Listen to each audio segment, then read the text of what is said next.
Good afternoon, ladies and gentlemen, girls and boys. My name is Lee and I'm the founder of Antifa Public Watch. And with me is co-owner Andy. I first heard about this cause when Justice for Women and Children had enemies, the far left. We at APW had seen a post on social media from Stand Up to Racism calling for all of Tyne Tees to mobilise and counter-protest against Justice for Women and Children. Now to me this sounded a bit bizarre, and as an organisation with this kind of name, how could they be the things that they'd said they was? This anti-racist organisation was banging on about. We then looked into Justice for Women and Children to find out it was a cause organised by Sharon Binks and co that exposed the corrupt establishments taking children away from mothers for minor things that could be helped, or merely just for being a young mum that was brought up in the care system.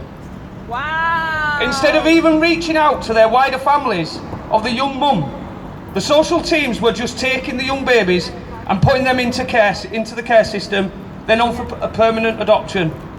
It seemed they had no concern for the obvious impact that this would have caused on the child being without its parents, which also resulted in a negative impact on the young mother and the family. It's become apparent that the social services as a whole have to hit targets every year by ensuring that they rehome a certain amount of children into permanent care. If they fail to meet these strict targets, the social care system will not be funded heavily for the following year. So you can see why it's important for the social workers to take these children. Shame on you! Shame on you! Shame on you!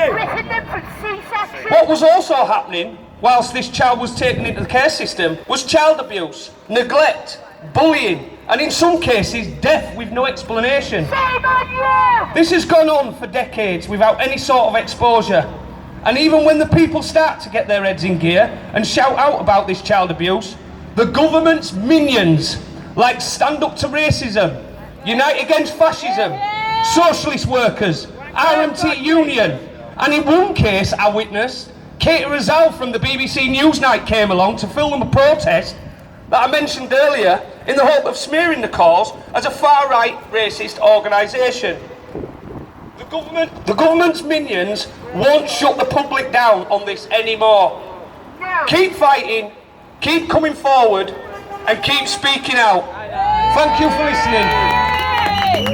And here we have Andy, he's going to give a speech. Just bear with the guy.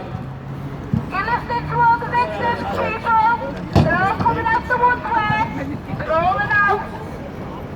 Stop, posting up, shame! Shame on you! Right, where do I start?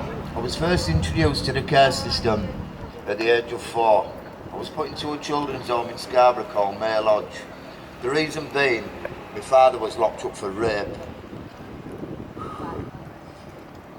Unknown to me, a few years ago I received a phone call from my mother, just out the blue, 44 years later after she put me into care. I tried to ask her questions regarding why she gave us up, but didn't answer anything, was just adamant in telling me about her. My mother was left at home with 4 young children and couldn't cope, so off she went with me and my older brother, and we were split up from the only bit of family we had.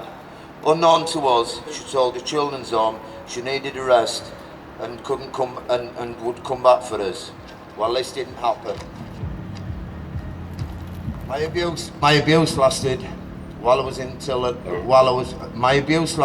until I was 11 years old. The reason being, I was starting a new school, 60 miles away, and had to be separated from my brother, and only bit of family I had.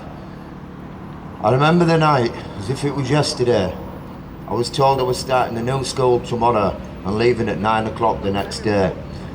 I got into bed with my brother and cried all night and cuddled each other.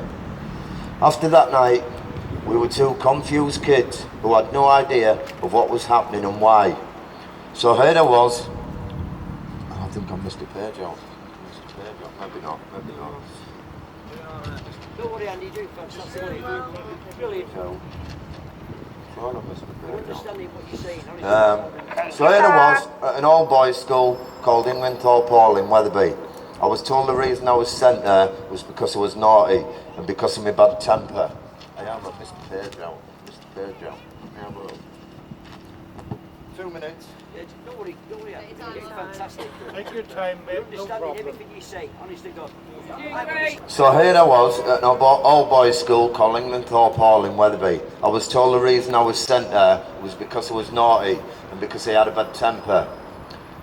Either for real, I was being abused and was one messed up child. The school was a lot different to normal schools. You had to learn to fight and look after yourself, not only from my boys, but from the older teachers. I'm not going to read that out. I'm fine.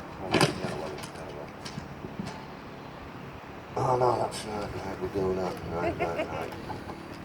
I suffered physical and mental abuse. I guess this was better than the sexual abuse I had suffered while I was in the kids' home.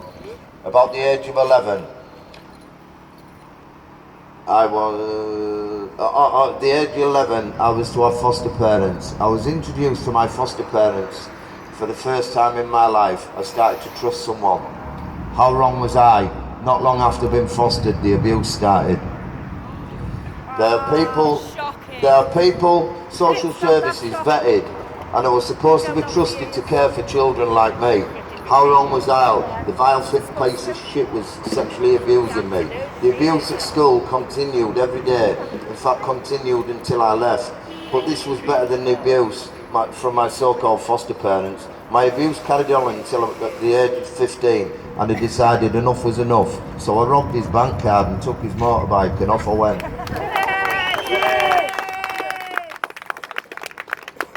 Not long after this, I left school. So I was free from everybody and my abuse stopped. It was when I was around 24, I decided to go visit this piece of shit and put him through the pain and abuse I suffered. So off I went. Off I went to where they were living, knocked on the door and was told he died a few months ago. Oh my God, it was a good job as I was prepared to hurt this piece of crap. So it's a good job he died, as to God knows what would have happened if I'd have gripped him.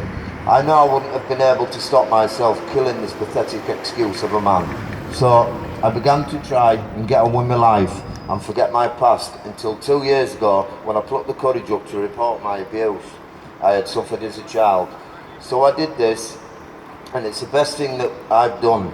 I'm now doing well in life and have 2 grown-up girls and a 3-year-old granddaughter to whom I love very much. I also know that I'm a better parent than my parents put together. So if my story is just like yours, then do the right thing and report these bastards. I can honestly say it was the best thing I'd done.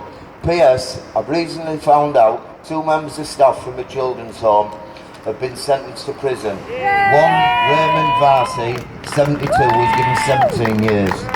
And a Mary Berry, 64, was given 13 years. And the other one is currently at Full Sutton and is up at court on the 3rd of September, John Lester. So if you like me, if you were